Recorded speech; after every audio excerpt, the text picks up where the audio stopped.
Assalamu alaikum dear students. We are now welcome back after 9 months. हमने ये 9 माह पहले अपना चैनल स्टार्ट किया था मगर लेक्चरशिप की तैयारी की वजह से हम इसकी तरफ मतवज्जे ना हो सकें। तो आइए स्टूडेंट्स हम वापस अपने चैनल की तरफ मूव करते हैं। हमारा आज का टॉपिक है एंडोप्लाज्मिक रेटिक्यूलम। इसका ताल्लुक़ 9th क्लास से है। तो फर्स्ट ऑफ ऑल हम देखेंगे एंडोप्लाज्मिक रेटिक्यूलम होती क्या है। It is a network of interconnected channels that extends from cell membrane to nuclear envelope। ये एक जाल है जो एक साथ मिले रास्तों पर मुश्तमिल होता है। ये एक साथ मिले रास्ते मोमन सेल मेम्ब्रेन से लेकर न्यूक्लियर इन्वेलप तक फैले होते हैं। तो दोस्तों साथियों, इस एंडोप्लाज्मिक रेटिकुलम के डेफिनेशन के कंसेप्ट को समझने के लिए आइए पहले हम एक छोटी सी डायग्राम ड्रॉ करते हैं ताकि हमें अच्छे तरीके से पता चल सके कि ये है क्या। तो आपने वेरी सिंपल एनिमल सेल लेना है और सर्कल के अंदर एनिमल सेल को ड्रॉ कर लेना है लाइक दिस। एक सर्कल के अंदर ड्रॉ करें और इसके सेंटर में इसका न्यूक्लियस ड्रॉ करते हैं जी लाइक दिस। ये न्यूक्लियस की बाहर की बाउंड्री है, ये खाली जगह है। इस बाउंड्री को या इस मेम्ब्रेन को जो न्यूक्लियस के इर्द गिर्द है इसे आप न्यूक्लियर इन्वेलप के नाम से पुकारेंगे।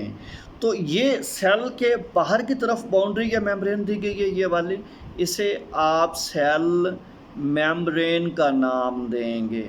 सेम हियर, इस न्यूक्लियर इन्वेलप से ये ऐसे टेढ़े मेढ़े रास्ते चैनल्स जो एक दूसरे के साथ जुड़े हुए इंटरकनेक्टेड हैं निकलते हैं और सेल मेम्ब्रेन तक फैले होते हैं।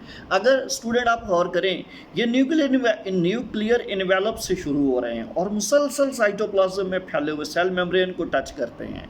इसी तरह से ये पूरे सेल के अंदर सारे साइटोप्लाज्म में फैले होते हैं। तो अभी हमने डेफिनेशन में कहा इंटरकनेक्टेड हैं, ये देखें एक दूसरे के साथ जुड़ी हुई हैं। और हमने कहा extend from cell membrane to nuclear envelope, ये सेल मेम्ब्रेन से लेकर न्यूक्लियर इन्वेलप तक या न्यूक्लियर इन्वेलप से लेकर सेल मेम्ब्रेन तक फैले हुए रास्ते होते हैं। रास्ते क्यों होते हैं ये बात हमें इसके फंक्शन में मज़ीद समझ आ जाएगी।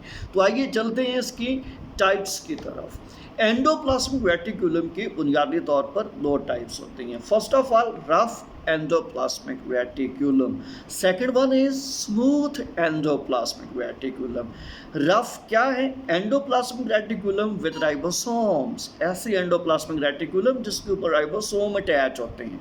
अगर आप गौर करें और ये शक्ल देख रहे हैं तो इन एंडोप्लाज्मिक रेटिकुलम के ऊपर ये राइबोसोम्स दानेदार साख्तें जुड़ी हुई नज़र आ रही हैं, इसीलिए इन्हें रफ कहा जाता है। जबकि स्मूथ को देखें, दे आर विदाउट राइबोसोम्स, उनके ऊपर कोई राइबोसोम जुड़ा हुआ नहीं होता।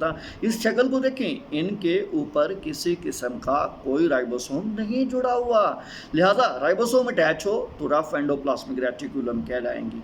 अगर राइबोसोम अटैच नहीं होता तो इन्हें हम स्मूथ एंडोप्लाज्मिक रेटिकुलम कहते हैं। अब हम इनकी थोड़ी सी डिटेल में चलते हैं। रफ एंडोप्लाज्मिक रेटिकुलम को क्यों रफ एंडोप्लाज्मिक रेटिकुलम कहा जाता है, ये नाम हम क्यों देते हैं? इसलिए कि इसके ऊपर ये राइबोसोम्स जुड़े हुए हैं। जब इस स्मूथ रास्ते के ऊपर हम टच करेंगे, ऊपर दानेदार स्ट्रक्चर्स होंगी तो हमें ये रफ अपीयरेंस, खुरदरी शक्ल या खुरदरी सतह की तरह महसूस होती हैं। इसी वजह से हम इसे रफ एंडोप्लाज्मिक रेटिकुलम कहते हैं। इस रफ एंडोप्लाज्मिक रेटिकुलम का major function is protein synthesis. ये सेल के अंदर प्रोटीन सिंथेसाइज करती, क्यों? इसलिए कि ribosomes are attached to rough endoplasmic reticulum. Ribosome attach हैं, जुड़े हुए हैं, जिस वजह से ये धड़ाधड़ प्रोटीन सेल के लिए तैयार कर रही है। दूसरी मेजर कैटेगरी में स्मूथ एंडोप्लाज्मिक रेटिकुलम्स आते हैं। दे लैक राइबोसोम्स, इनमें राइबोसोम होते ही नहीं हैं, कमी होती है, अटैच नहीं होते। चूंकि अटैच नहीं होते तो छूने से, टच करने से इनकी सतह खुरदरी नहीं बनती बल्कि स्मूथ बनती है। That's why they are called smooth endoplasmic reticulums.